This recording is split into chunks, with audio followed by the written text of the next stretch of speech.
মুমিন কখনো ইচ্ছা করে গুনাহ করে না, মুমিন শয়তানের ধোঁকায় পড়ে কি করে? গুনাহ করে। হযরতে আদম আলাইহিস সালাতু ওয়াস সালাম জান্নাতের ভিতরে ছিলেন, হাওয়া আলাইহিস সালাতু ওয়াস সালাম জান্নাতের ভিতরেই ছিলেন। আল্লাহ পাক রব্বুল আলামিন তাদেরকে কি বলেছিলেন? যে পুরা জান্নাতের মধ্যে তোমরা ঘুরবা ফিরবা এবং যা ইচ্ছা তাই খাইবা। ওয়াকুলা মিনহা রাগাদান হাইসু শি'তুমা, এখান থেকে তোমাদের যা ইচ্ছা তোমরা কি করবা? তাই খাইবা।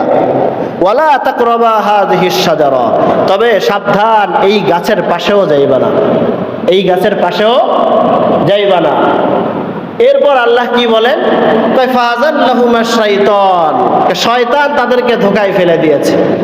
বোঝা গেল মুমিন কখনো ইচ্ছাকৃতভাবে কোনো গুনাহ করতে পারে না, বরং মুমিন শয়তানের ধোঁকায় পড়ে কি করে?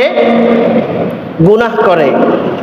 আর শয়তানের ধোঁকায় পড়ে মুমিন যখন গুনাহ করে, আর ওই গুনাহ থেকে যখন মুমিন মাফ চায়, তো আল্লাহ তাআলা তাদেরকে মাফ করে দেন।